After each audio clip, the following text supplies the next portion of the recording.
WMAL. This is where Washington comes to talk, and we're continuing our in-depth coverage of the terror attacks in Paris and the world's reaction. Coming up at 8:35 to that end, we're going to speak with Andrew McCarthy of National Review, get his take on the national security implications, and also, have to ask him about the president's decision to release more Gitmo prisoners last night. Unbelievable. And also at 8:05, we'll check in with Trevor Maddich, our Redskins analyst, on yesterday's huge win for the Skins. I'm Larry O'Connor alongside Brian Wilson. And joining us on the line right now is the former chairman of the House Intelligence Committee, former Congressman Mike Rogers, also a commentator here on WMAL. Good morning to you, Congressman. How are you? I am well, sir. How are you? I am well, but we're looking at this situation in Paris, and I have some intelligence questions. And there are two of them specifically. Here's the first one. This was not an unsophisticated attack. This was well planned. This was well coordinated. This was wide ranging. This wasn't a lone wolf. I have a hard time understanding how all of the various intelligence operations around the world, including the United States intelligence community, failed to miss something that was this large, this extensive, and this well-planned and advanced. How does that happen? Well, it could happen for a couple of reasons. One, the French intelligence services are overwhelmed, so they've got probably close to 5,000 people that they believe have risen to the level of interest in their law enforcement intelligence services, meaning they're either ISIS, passionate about ISIS, want to help ISIS, want to go train with ISIS, and or maybe even operational. And because they don't have the resources to cover all 5,000 of those people, they have to it's like triage. You have to make a hard decision saying, well, we think these three are the most dangerous. These other ones have to fall off. That is one way that can happen. The other way is I'm going to guess that there was some planning outside of France. If you notice those Brussels arrests, that right. tells me that there was some outside of France planning, and then they probably ended up logistically organizing it in a place like Brussels, brought the equipment, assembled some of those people, and if you use good operational security, you can escape a lot of scrutiny on this. So they're going to have to go back and find out. I'm sure that they will look at some piece that they may have not put together and say, "Ooh, boy, that was bad. We missed that piece." All right. So you say they're overwhelmed because they had 5,000 cases of people that they thought might be ISIS sympathizers. I've read a story this morning, and I've seen this reported elsewhere, that here in the United States there are perhaps about 1,000 people that the FBI is trying to monitor right now who they believe may be ISIS sympathizers. Are we now going to be next because we can't monitor them all? It's a very real possibility. That is what folks like me have been saying for about 4 years, while you have to do something about ISIS in their capital of Raqqa, eastern Syria, and Ramadi in Iraq. You cannot let it fester, or they're going to gain momentum over time.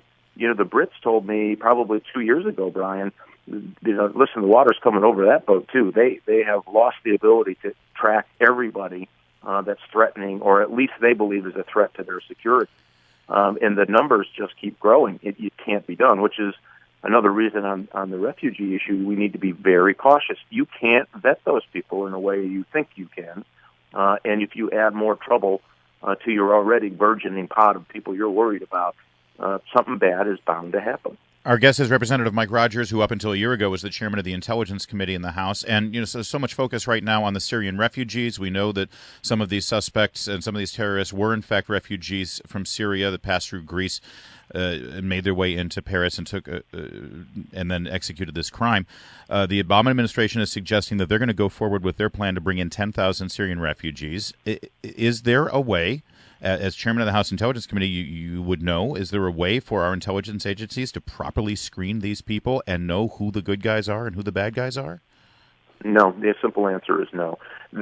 You have some ability, but if there's no derogatory information comes up, you're likely that you'll pass that person on. That's the same kind of person, it sounds to me, like was sent in through Greece that ended up killing those innocent people in Paris. He was young. He didn't have any prior identification. Remember, now they own eastern Syria. So if that's where you're from, they own all the records. They own everything. They find that right person. As they told us they would do, by the way, this shouldn't come to a shock to anyone, except maybe President Obama. They told us that they were going to seed people into these refugee streams. That's exactly what they did. They found somebody that probably had, on a quick check, no derogatory information, and off he went. That's the same problem you would encounter here if you took in 65,000 people. The vast majority are going to be people who are trying to escape the brutal rapes and murders and mass destruction. But the problem is they're seeding. We know that they're seeding people in, and they've said by public statement they want to get people into the United States. Well, I argue they've shown that we ought to listen to our adversary in this particular case and be very cautious. Another intelligence question. We understand that the French have attacked some positions inside Syria in a town called Raqqa that they believe were ISIS training camps. We understand that they knew to strike them because the United States gave them that intelligence.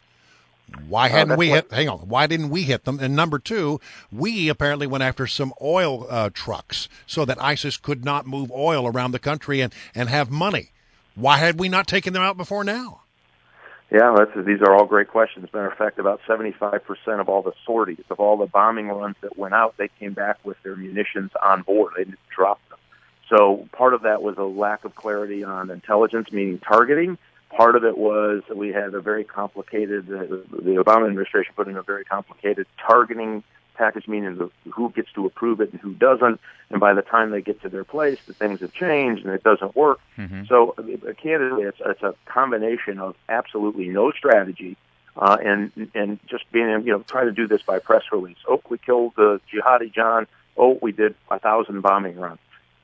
That's fighting this thing by press release. It will not work. You have to have a functioning strategy to decapitate them in a place like Raqqa and Ramadi, and you need to impact their logistics train, which is hitting those oil trucks is a good thing. They just should have done it a long time ago. Yeah. And these strikes in France, I will just tell you, they probably had minimal impact on ISIS, but I think the French needed to do it. French people needed to do it. It will have some impact, but without sustainability, without a real targeting set, that won't mean a whole lot in the fight. Well, Representative Mike Rogers, we thank you so much for joining us here this morning. Hey, thanks for having me. 744.